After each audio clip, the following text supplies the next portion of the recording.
This is the future.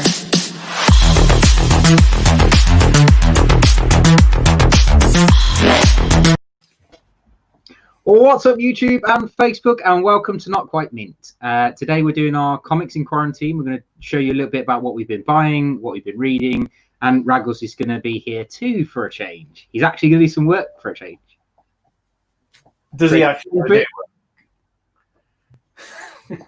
Anyway, yeah, so we've got I don't know what Raggles is going to do. Just don't let him eat your comics, mate. That's all I can say. He's going to do the reviews, mate. Hashtag cool. Hashtag. He sits there with his little paws just reading away. Hilarious. Let me tell you what his favourite ones are. If obviously, guys, if you're new to the channel, make sure you press subscribe, press the little bell so you don't miss any of our stuff. Give us the thumbs up. And also, just obviously, if you've got any questions or anything, obviously ask us down in video comments. We do like to hear from people. Obviously, take part in the chat on the stream as much as you can as well. Other than that, we do have a giveaway running at the moment. So a couple of people took part in it when we first started it back in February before the lockdown. We'll get all the books. But basically, we're giving away an NQM crate of goodies.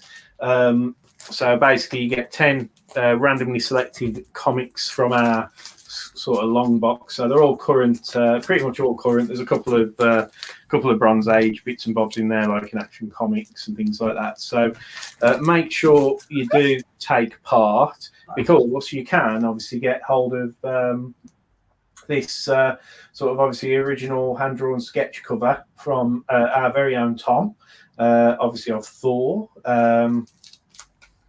and if you want to take part, enter into the video comments, not necessarily the chat comments that we've got running at the moment. In the video comments, make sure that you put hashtag NQN giveaway, and we'll obviously do a bit of a draw probably second week in June for that before we launch the next giveaway.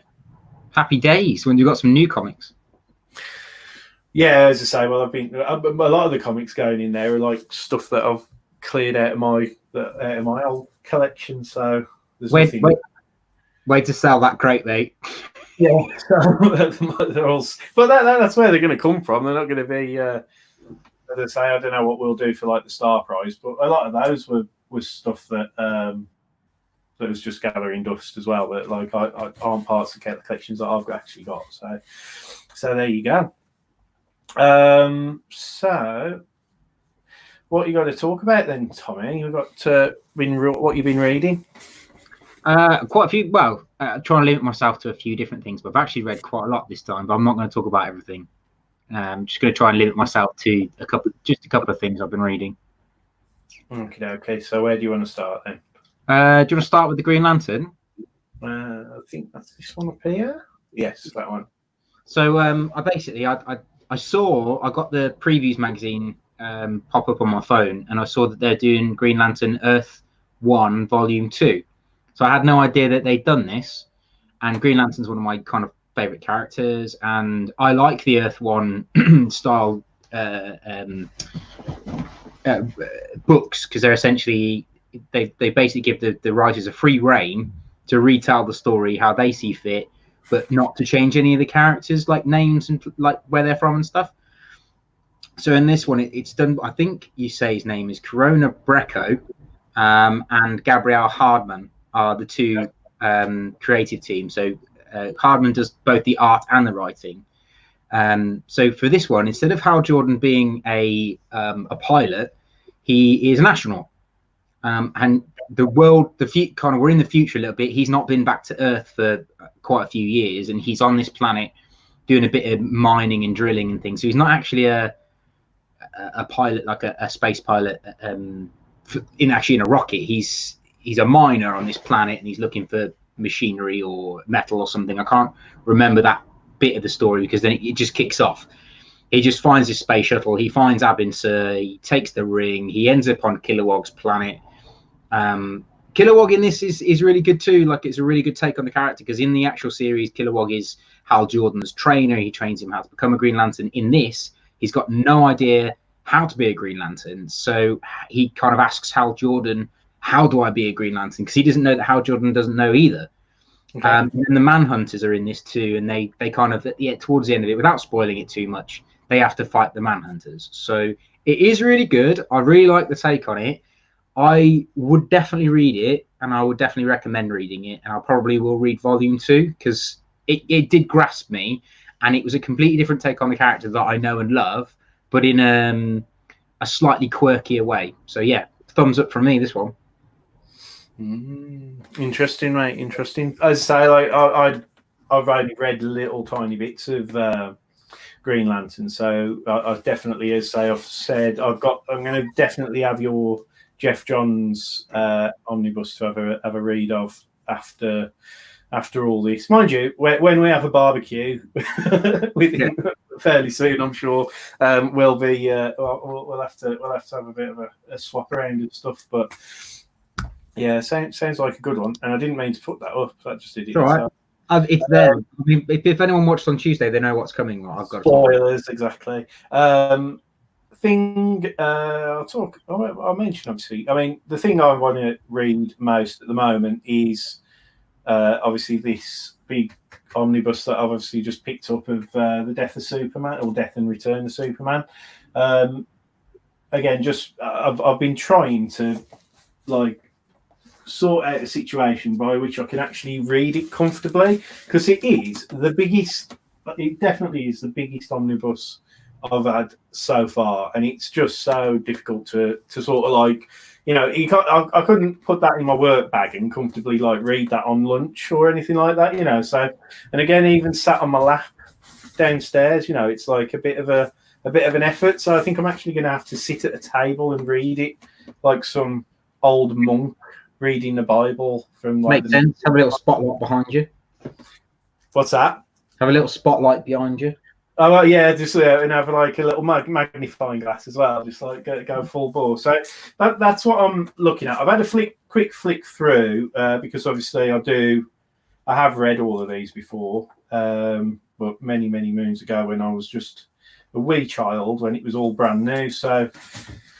Yeah, so I've got that on the list for me, but I haven't quite delved into it yet. So that's obviously coming up, but I'm really excited to read it. So hopefully, if the weather stays good, I'll probably take it out and read it on the garden table or something like that. Yeah, why not, mate? Have you stressed the spine yet, just to make sure it doesn't any pages fall out? First thing that I did was the old open it up and then ease the pages back and forth and everything. So yeah, it's I've seen some nightmare ones of that. Actually, I've seen some pictures in some of the Facebook groups that we're on where the actual, because they haven't stretched the spine, the actual spine of the actual book is actually bent. Because this one's got one of those floating spines on there, where it's so it's a little bit more resilient. But I think it needs that with it being so big.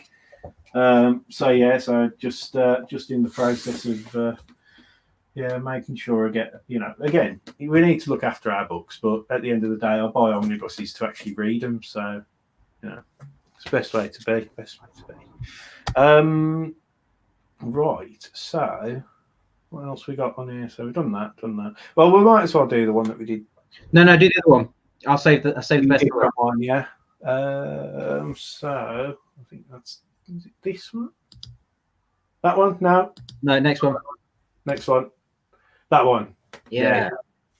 So I finally got round to reading this. I collect Transformer comics anyway. And they took up Transformers Galaxy started a few months ago, mid last year, I think. They're on issue 6 now. But the first 4 issues are a story arc that are based around Devastator, or the Constructicons as they're known in the Transformer verse, and they're essentially 6 Transformers that get the ability to combine into one giant Transformer. So this 4-part story talks about how they managed to become Devastator, how they got the ability to get the to be able to combine, and it also talks about how they kind of came together as a team, why they ended up joining the Decepticons rather than joining the Autobots, how they got treated badly. It is actually really good, and I was very massively impressed by Tyler Bernstein's writing style, because I didn't think I'd get into anything as much as I did with James Roberts' run on Transformers. So I loved it. And also one of my favorite artists, Livio Ramondelli, is the artist on this. And actually, I can call him a friend because he gave me this at one of the Comic Cons, which is pretty awesome. And he has done a personal sketch for me before as well, which is my Optimus Prime, which is sick. That's awesome, isn't it? So it doesn't look like it because it almost looks like a print, but this is hand sketched and then hand painted, awesome, which is incredible. I mean, he's just an incredible bloke. So anyway, the story's really good. It basically you come into it, you meet the Constructicons. They're on this planet. You don't really know what they're doing on this planet. They then talk about how they got there, how they've got this ability, how they're struggling with the ability, and then they meet other people throughout the road. You get a bit of backstory, you get a bit of future story. Yeah, really good from a Transformer fan base, I would say. The thing I liked about it was probably the fact that you get to see why they decided to be what they become, rather than become creators, because that's how they started. They're like, they create buildings, they build stuff because they're all like cranes, and Mixmaster is one of those things, that the cement mixing things, and they're all like, because they're Constructicons, you know the clues in the name, really. They construct things. So to go from that to then becoming Devastator, who just destroys everything, is an interesting transition because it's never been explained as far as I know. So this was a really good read. I would definitely recommend it. If you like Transformers, pick this up. If you don't like Transformers, it's definitely not for you because you won't know what's going on. So like it is like, it ties on to earlier stories in a way, kind of thing. Basically, if you've watched the TV show or you've watched the original movies and know who Devastator is, as it were, like he's a Decepticon, and you want to know why he became a Decepticon, then this is the book for you. But if you're only just coming into Transformers and you're picking up from the Michael Bay Transformer universe, you'll have no idea who he is or what the hell's going on. So it's just not worth it for that. So they basically, it's a fan service to Transformer fans. If you're not a Transformer fan, then you won't really know what's going on. But it's good. From that, awesome. Yeah, I think it's really well written. Written. Yeah, it's really well written. Right then. But no, so I mean, I love that sketch cover. I've not seen that one before. At some point, we should go through my sketch covers because I have an abundance of Transformers sketch covers that I've got from all, because my entire collection is basically Transformers. So, and I've got a load of sketch covers that I've got from pretty much every single Transformer artist that's been on Transformers since, quite a while back. So I've got Andrew Wildman and I've got Bernstein. We'll do it at some point. I'll show them all off. Yeah, it sounds like a pretty good premise for a bit of an idea, a video idea there, mate. Definitely. And you can do like proper good. You'll be able to do proper service to them and properly like show them off on like. Yeah, definitely. I'll take pictures of them properly and pop them on the Instagram. Yeah, if you do want to follow us on Instagram, the links are below. Yeah, social media guys, he's all there, and just get to see what we're doing on a day-to-day basis.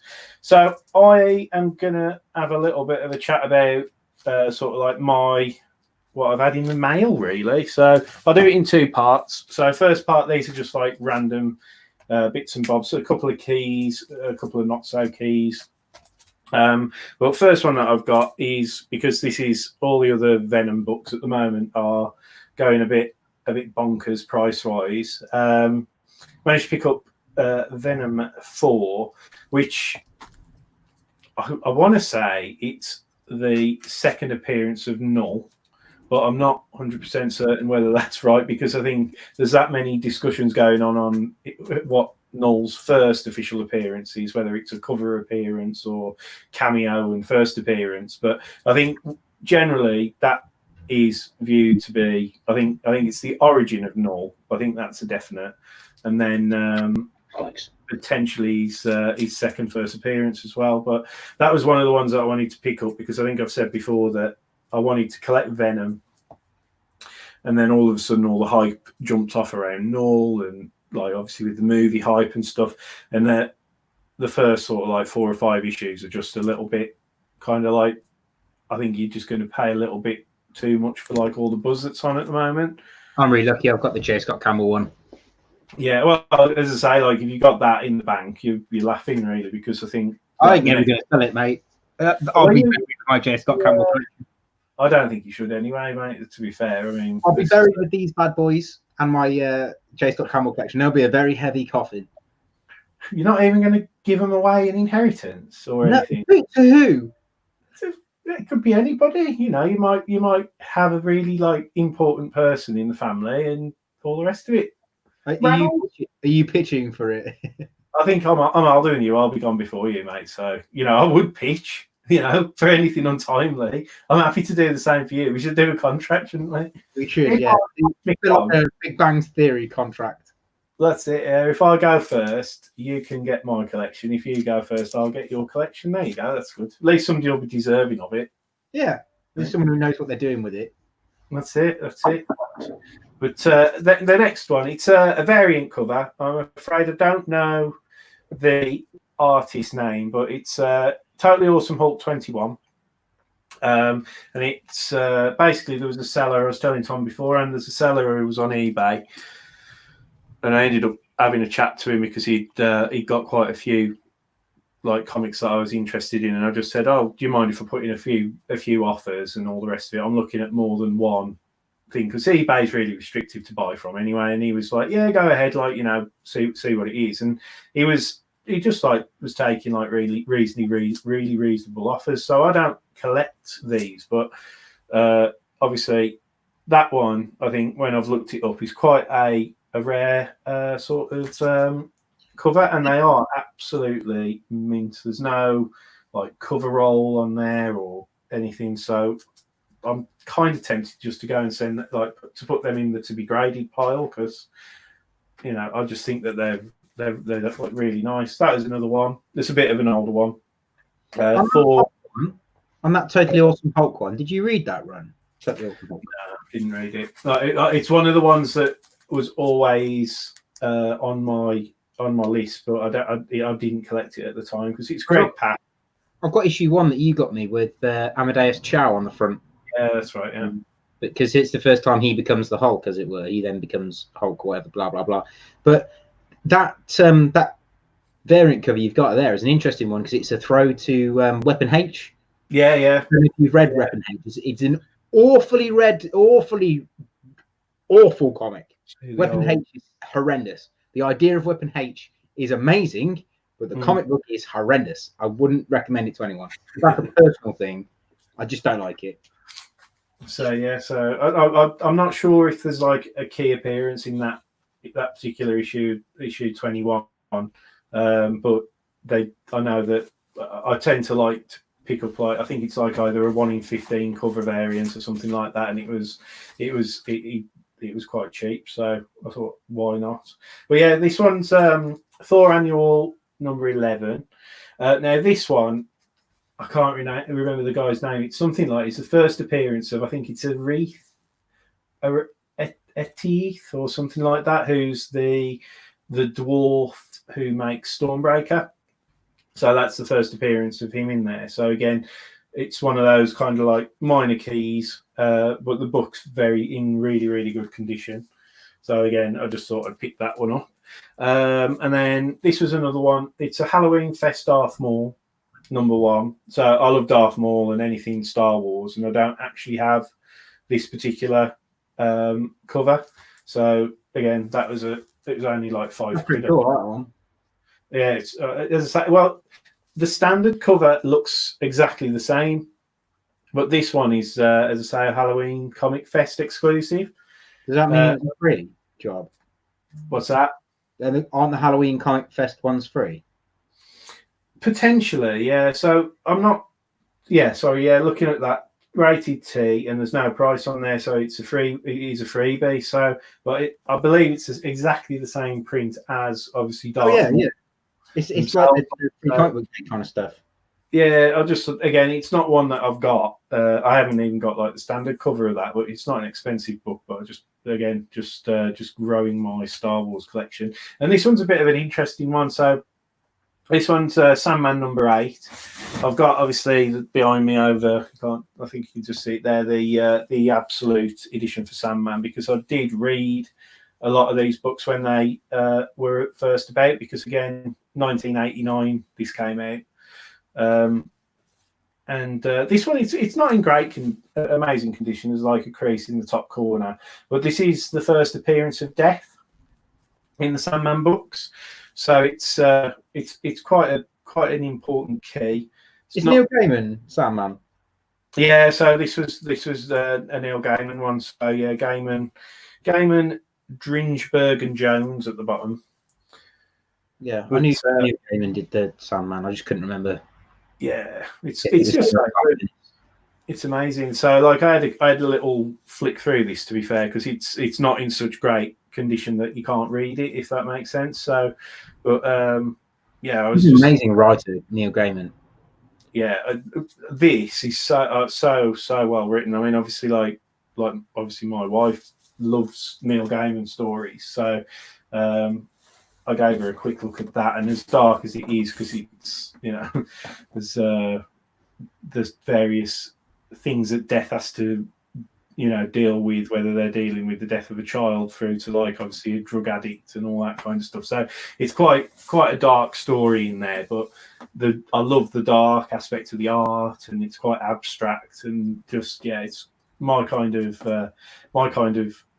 just enough weird to just be interesting. That's what I like to say about Sandman anyway. But that's first half of my this week's haul anyway. Nice. So, do you want to talk planning? Oh no, sorry. Yeah, do you want to do? You do one of your reads, mate, John. Yeah, I mean, again, I'll mention obviously Batman comics. I mean, obviously Tom has read this Batman comics. This is the Tinian run. I'm still reading book 1, but I'm about 3/4 of the way through. I just love it. Really, really am enjoying it. It's really well written, this one. I would totally pick it up. If you've not read it, pick it up. Yeah. So I've just finished the arc that basically leads with obviously the Belfry being attacked by the colony. And is it Colonel Kane, is it, or General Kane or something like that? It's like, it's Batwoman's dad basically, isn't it? Who's sort of attacking everybody. Yeah, it's a bit of a git. Yeah, he's not great. So they've just sort of like Robin reprogrammed all these drones that were going to go and kill these potential future terrorists. It's a bit Avengers. Oh, what is it? No, Captain America: Civil War, isn't it? Where they were going to have the airships that were going to take out all these potential future terrorists. So, you know. Yes, I think that's right. Yeah. Is that not Winter Soldier? Is it Winter Soldier? Probably. No. Yeah. So it's, yeah. Sorry, because I've just watched Age of Ultron. Yeah. So it'll be Winter Soldier. So Winter Soldier.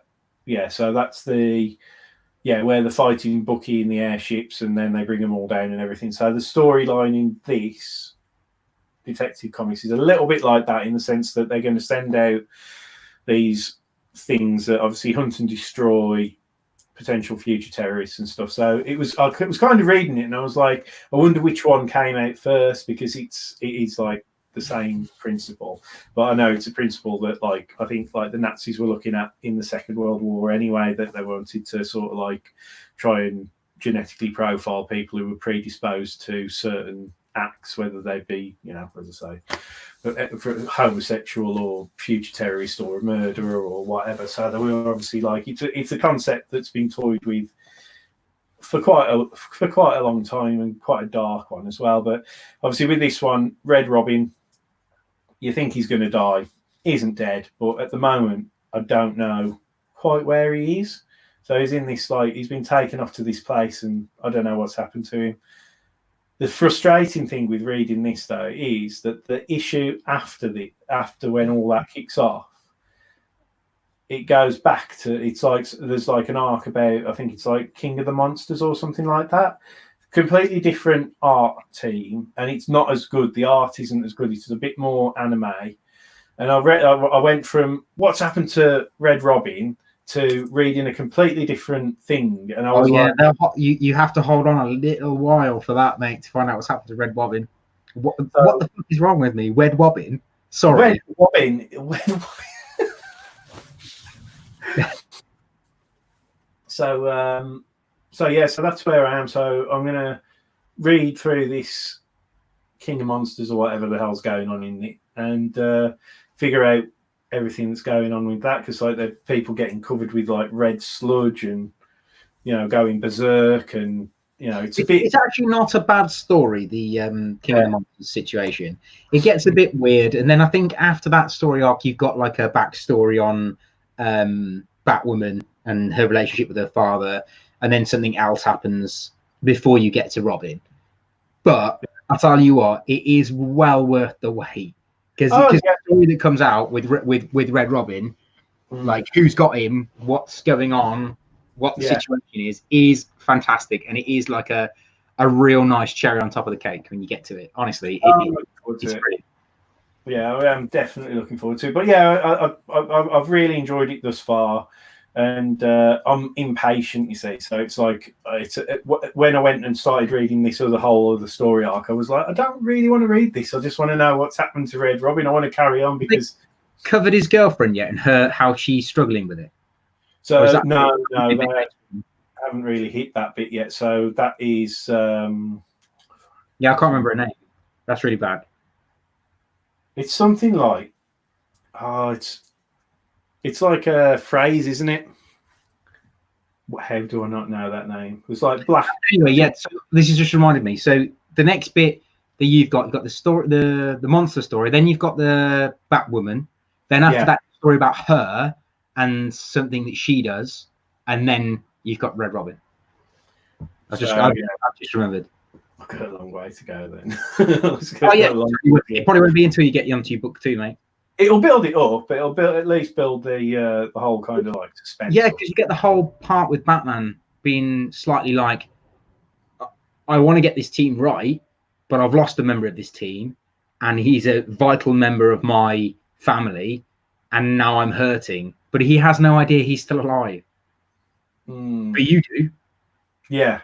That's I kind of like that, to be honest. That like they're going to carry on whilst they're like I think Robin was there and it was like my family will come for me or something like that at the end of the. But they won't, because they think he's dead. They think he's dead. That's what I was thinking. I was like, well, how are you going to know if they don't know? If they think you're dead, you're going to be like a bit whatever. So, but yeah, so I mean, really enjoying that. But hopefully, we might start getting back to obviously current run of Batman soon as well. Hopefully those books will start coming out as well. So I definitely would recommend, if you like this. I enjoyed the Red Hood and the Outlaws, which was going alongside this, which was really, really good. I think it's really good because I might really read it and talk about it. Oh, okay, cool. I like it. So do you fancy doing your Planet Hulk now then, mate? Yeah, man, let's do it. Go for it. I'm gonna quickly nip and grab the book so I can find the name of the that female character, because it's strong. Yeah, go for it, mate. We'll be back in a sec. No worries. So, guys, if you've not read Planet Hulk and want to read Planet Hulk and don't want any spoilers, then the best thing to do would be to stop watching now and come back in like 5 minutes. I'm going to try not to spoil too much of it because it is a great book. But I absolutely adore this book. It's got to be one of my favorite graphic novels I've ever read. And I took the dive a few months back to buy the omnibus because it's got all the how we got to where he is, how he ended up on the Planet Hulk, and then all the bits after of like what the aftermath was before World War Hulk. And also within the actual omnibus itself, you get an extra couple of stories. You get What If Planet Hulk, and you get a couple of other books, which is amazing, really. You get a lot of books for your money. I mean, you're talking about 50, 60 quid for this omnibus. When you think about how many issues are in here, you've got Fantastic Four, 533 to 533 to 535. You get Hulk issue 88 to 105.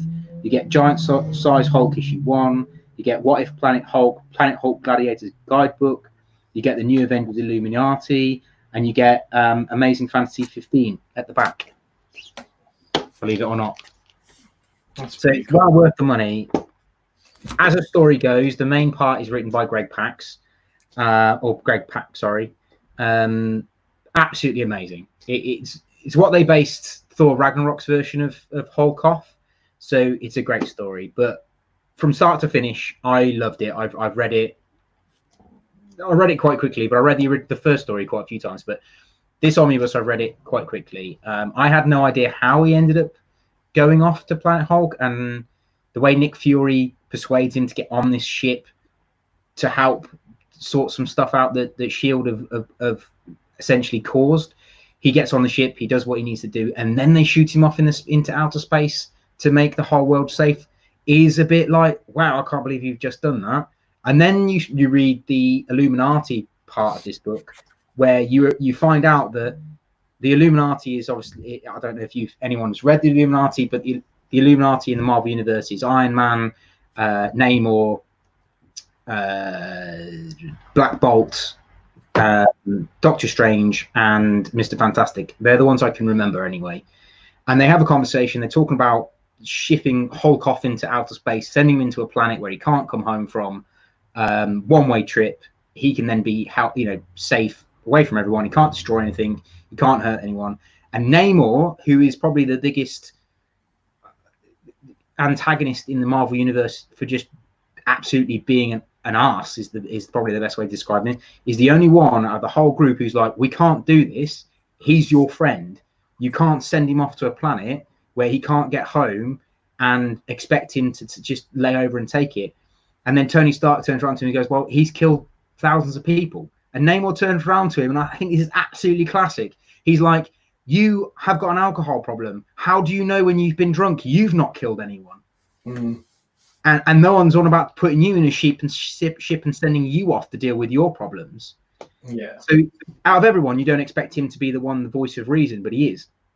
Absolutely brilliant. Anyway, they ship the Hulk off. He ends up on Planet Hulk.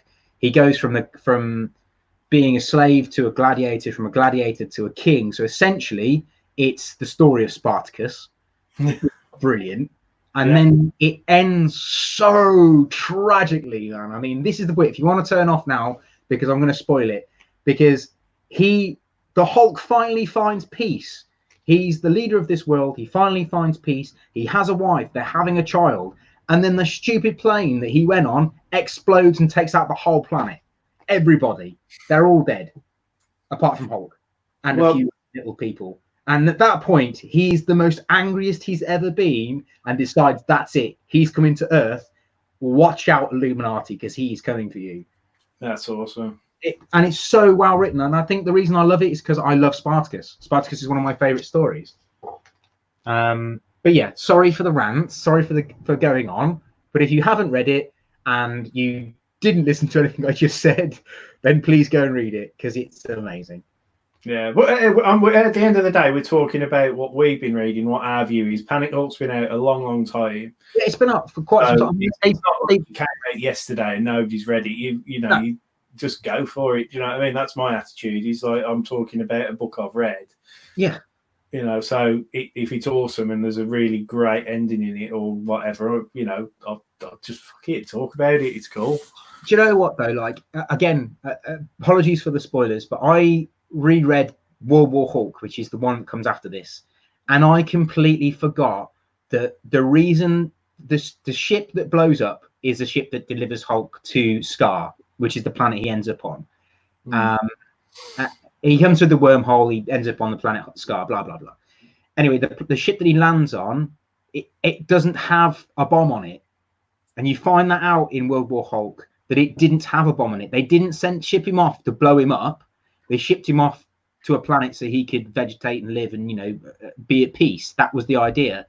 But one of his warbound, one of the one and only people that he's trusted through the start of this book, called Meek, who's in Thor Ragnarok, he's a little bug, is the one who plants the bomb on the spaceship to make him angry, to make him go and fight more people, because once they find peace in this, there's no more war, there's no more fighting, but Meek wants more fighting. So it's kind of like his one trusted person that he's loved since the start of this book is the one that caused everything, killed his wife, killed his unborn child, wiped out our planet, is his best friend. It's like, wow, nice one. Who needs friends like that? Yeah, no one needs friends like that. No. Anyway, sorry, I'll calm down now. It is an amazing book, and I would definitely recommend it. And World War Hulk is a great follow-up as well. Cool. But there you go, guys. If you haven't got a bigger recommendation than that for a book to go out and read, obviously we're not paid to get you to read books, but definitely, I know it's a book that I've known you talk about from. It's probably my number one favorite. I think, yeah, definitely. Like from our first time that we actually talked about comics and sort of said, what sort of stuff do you read? I know you've always endorsed Planet Hulk as being like just. I made my dad read it. Really? He loved it. Cool. But yeah, so I definitely 100%. 100%. So awesome. So I will finish off with what I've got to talk about by whizzing through the last couple of purchases.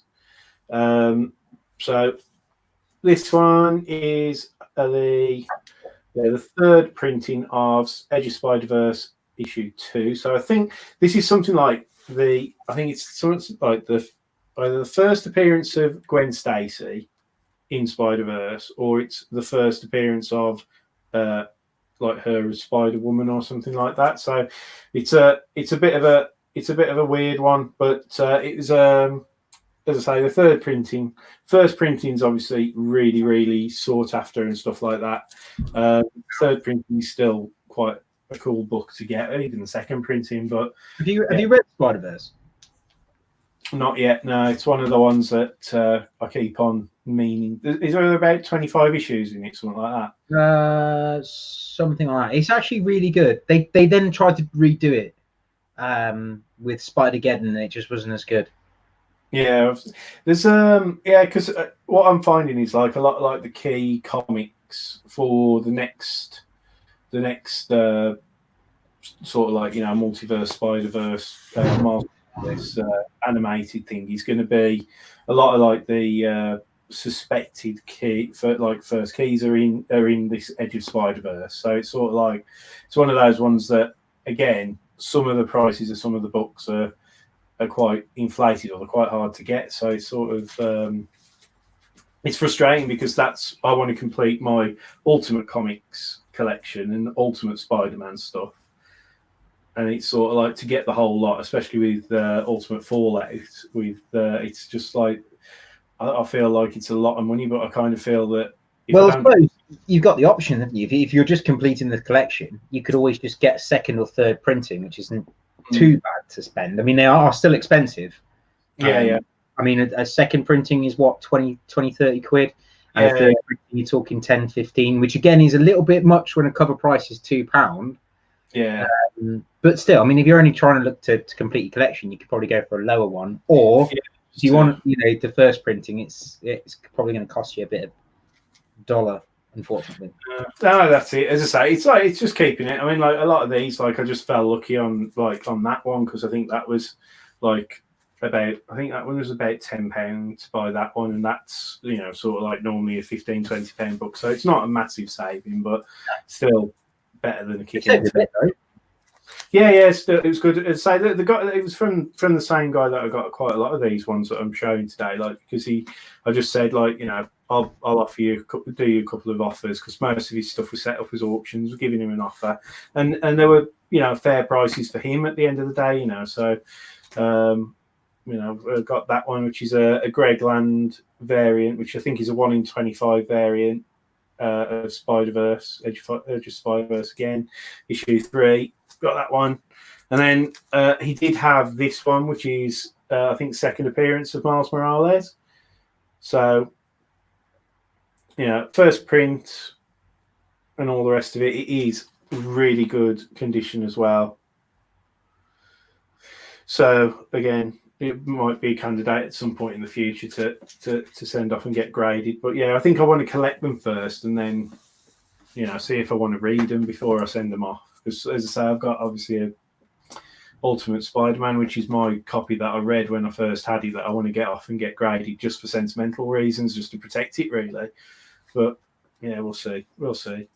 I got this one from the same guy as well, and that's Moon Girl 28. And that one, I've really wanted to get this one because it's the first appearance of this Omnipotentis character. Now, anybody who's been reading the Thor run, such as like what me and you have, Tom,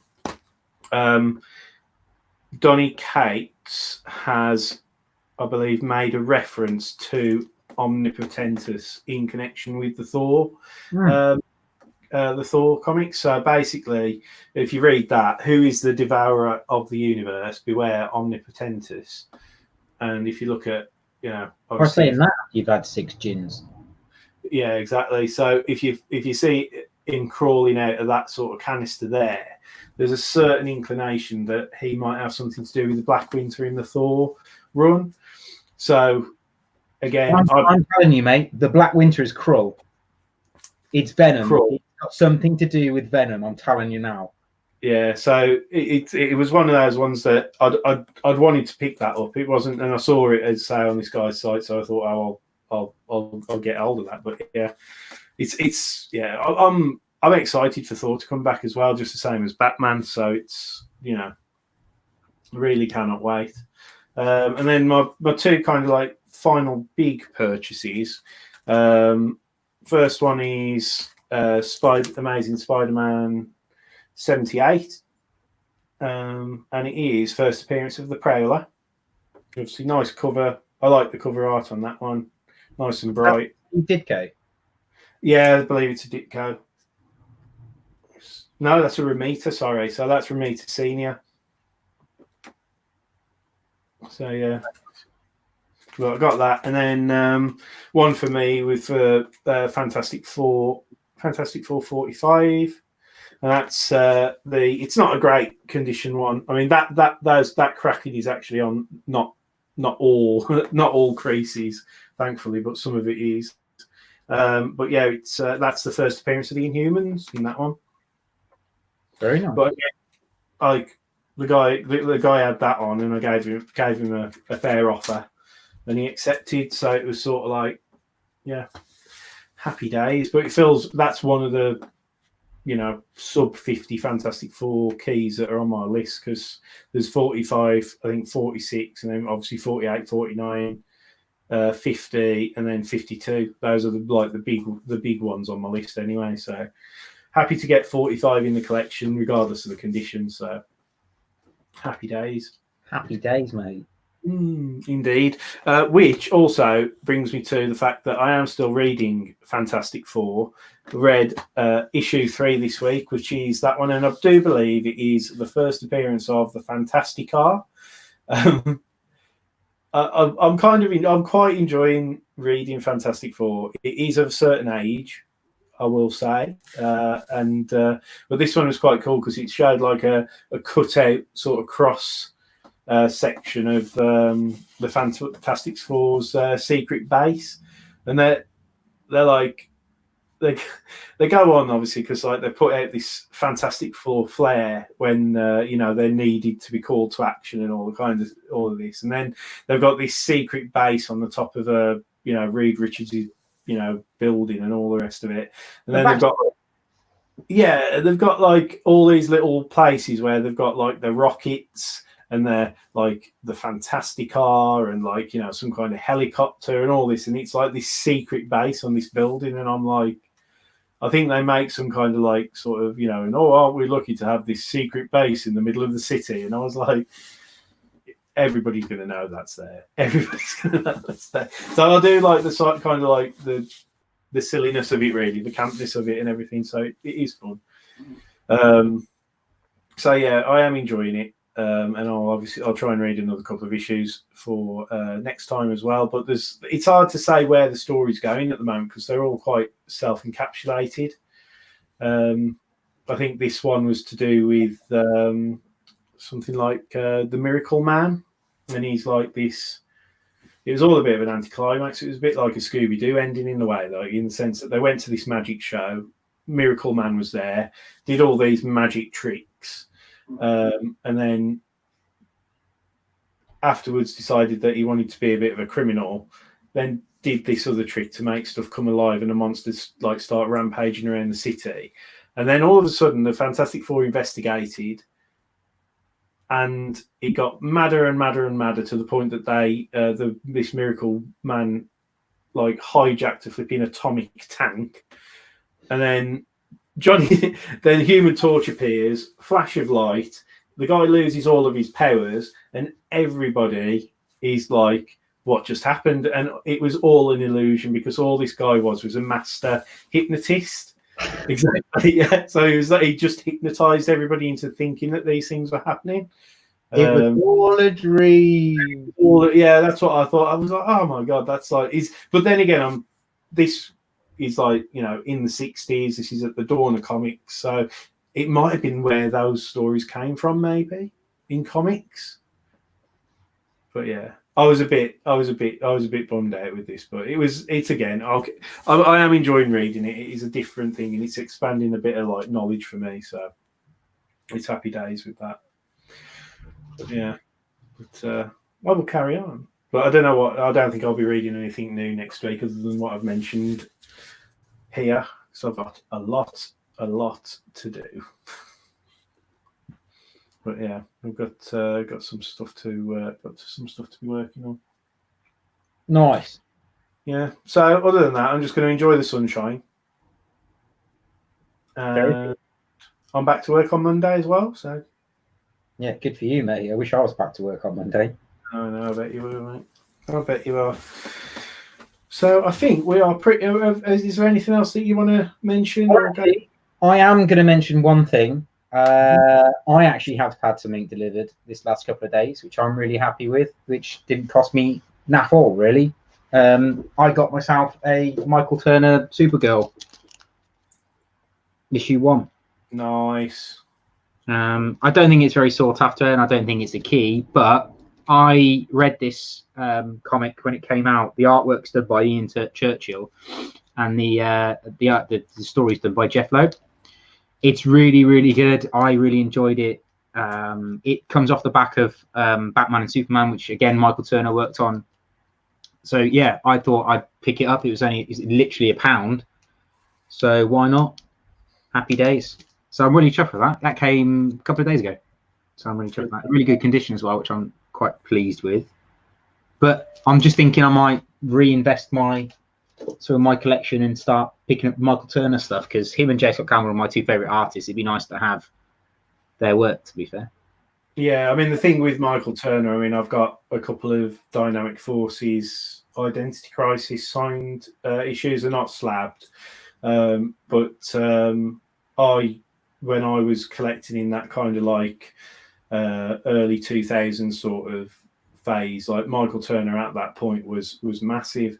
And I can remember, I'm not exactly sure when he passed away, what year it was, but I remember going to Comic-Con in San Diego, and I have a feeling that the first time I went there, which was around about probably 2008, 2009, I have a feeling that they had like some kind of a memorial there as well. And I was aware of the fact that he passed away. And it was sort of like, I was really gutted because he was like you said, like he was one of those artists of that era. Yeah, he was incredible. I got a lot of his cover art and stuff like that, and he was somebody that I knew his name, if that makes sense, So they're still doing them. Dynamic Forces still do his artwork, and so do Aspen. Is it Aspen Comics? Oh, Aspen Comics, it's a company. They still do comic. I mean, you can pick up Batman, Flash, and I think some Justice League stuff with his artwork on. Pretty cool stuff, really. Yeah, it's one of those. Like it's always, I think it's quite a distinctive style as well, isn't it? Like when you see it, it's stuff very similar to J. Scott Campbell's. In all fairness, yeah. I think some of his. I always think like J. Scott's is like a little bit more. It's like a little softer around the edges. Orientated J. Scott. yeah, it's like I find like Michael Turner, like you say, the style is very similar, but I think some of the ones that I've seen with him, he's like lines are a little bit harsher, a little bit more angular. But yeah, it's I just like the way he does eyes. I mean, I think the way he Yeah. does eyes are incredible. yeah, his eyes are very recognisable, aren't they? I mean, they're really cool. Yeah, it's cool. It's nice stuff, man. Nice stuff. But now, happy days, happy days. So I'm off to enjoy the sunshine now and go and have my tea in the garden. So Greg, would you come and say goodbye? come on, Rags. There we go. Here's his job. This is his job. So Good job. I'm going to say, obviously, stay safe and obviously keep out of trouble. Enjoy the lovely, lovely, lovely good weather. Make sure you subscribe. Make sure you tap the bell so you don't miss any of our content, and give us a thumbs up. Take part in the giveaway with hashtag NQM Crate giveaway down in the comments down below. I'm going to reiterate: stay home, stay safe, look after each other, read lots of comics. Please feel free to follow us on all the social media links below. And me and Raggles would both like to say, see ya.